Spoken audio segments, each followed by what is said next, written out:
2026-27 academic year కి admissions ని ఆహ్వానిస్తుంది పల్లవి engineering college. నాక్ ఏ గ్రేడ్ గుర్తింపు, అత్యాధునిక మౌలిక సదుపాయాలు, 91% పైగా ప్లేస్మెంట్ సక్సెస్ రేట్ తో టాప్ ఎంఎన్సీ కంపెనీలో ఉద్యోగ అవకాశం. అడ్మిషన్ల కోసం 9247528134 9247528135 నంబర్స్ ని ఈ రోజే సంప్రదించండి. నమస్తే, వెల్కమ్ టు పల్లవి టీవీ. పశ్చిమ బెంగాల్లో తృణమూల్ కాంగ్రెస్ కంచుకోటను బీజేపీ బద్దలు కొట్టింది. 15 ఏళ్లుగా ఎదురు లేకుండా బెంగాల్ ని ఏలిన మమతా బెనర్జీకి ఈ ఎన్నికలు షాక్ ఇచ్చాయి. గత 2 ఎన్నికల్లో సాధ్యం కాని విజయాన్ని ఈసారి బీజేపీ దక్కించుకుంది. పశ్చిమ బెంగాల్లో కమలం వికసించింది. ప్రధాని నరేంద్ర మోదీ ప్రజా ఆకర్షణ, కేంద్ర హోంమంత్రి అమిత్ షా స్ట్రాటజీ పనిచేసింది. దీదీ సామ్రాజ్యం కుప్పకూలింది.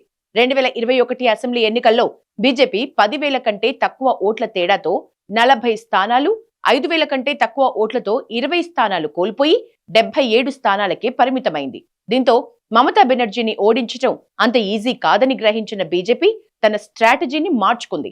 2022లో పార్టీ ఇన్ఛార్జిగా వచ్చిన సునీల్ బన్సల్ కీలక మార్పులు తీసుకొచ్చారు. బన్సల్ అమిత్ షాకి నమ్మకస్తుడు అనే పేరుంది.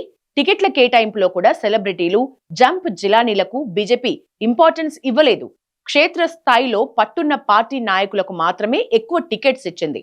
ఈ ఎన్నికల్లో ఎలాగైనా గెలవాలనే టార్గెట్ తో బీజేపీ మిషన్ బెంగాల్ స్ట్రాటజీని ఫాలో అయింది.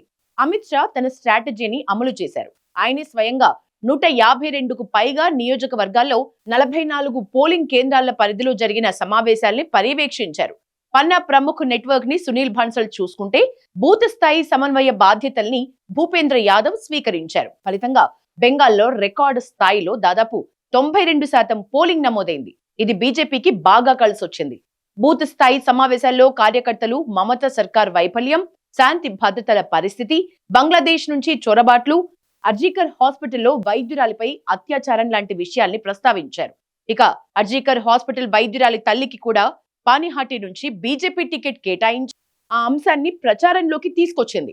2020 నియోజకవర్గాల్లోని టీఎంసీ ఎమ్మెల్యేలపై ఛార్జ్ షీట్లు విడుదల చేసి ప్రజల్లోకి తీసుకువెళ్లారు.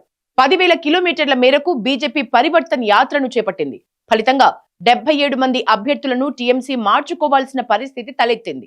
పశ్చిమ బెంగాల్లో మహిళా ఓటర్లను ఆకట్టుకున్న పార్టీకే విజయం దక్కుతుంది.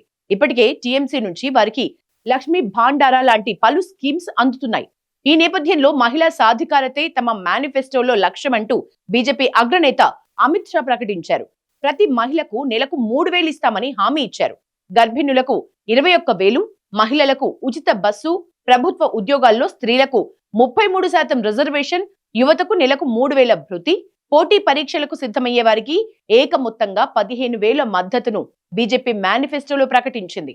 వరిని క్వింటాల్ కి 3,100 రూపాయలకి కొనుగోలు వాగ్దానం, పీఎం కిసాన్ సమ్మాన్ నిధిలో రాష్ట్ర వాటా పెంచి రైతులకు ఏటా 9,000 చెల్లించేటట్లు ఇచ్చిన హామీలు బెంగాల్ ఓటర్లను ఆకర్షించాయి. ఇక నార్త్ బెంగాల్ బీజేపీకి పట్టున్న ప్రాంతం. ఇక్కడ తేయాకు తోటల సంక్షోభంతో ఇబ్బందులు పడుతున్న రాజబోంగ్లీల సమస్యలపై పార్టీ ఈసారి దృష్టి పెట్టింది. వీరి సంఖ్య 10 లక్షలకు పైమాటే ఉంది.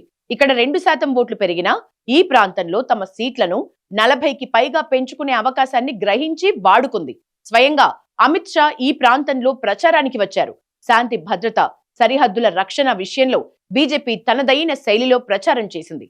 పార్టీ అధికారంలోకి వచ్చిన 45 రోజుల్లోనే 100% కంచె నిర్మాణం పూర్తి చేస్తామని ప్రకటించింది. పశువుల అక్రమ రవాణా, అక్రమ చొరబాట్లను అణచివేస్తామన్న హామీలు ఓటర్లపై పనిచేశాయి. కేంద్ర మంత్రి అమిత్ షా రాష్ట్రంలో ఏకంగా 66 ర్యాలీలు చేపట్టారు. ప్రధాని మోదీ 18 కార్యక్రమాల్లో, పార్టీ జాతీయ అధ్యక్షులు జేపీ నడ్డా 10 ర్యాలీల్లో ప్రచారాన్ని నడిపించారు. మొత్తంగా మోదీ, షా బెంగాల్లో బీజేపీని అధికారంలోకి తేవటంలో సక్సెస్ అయ్యారు.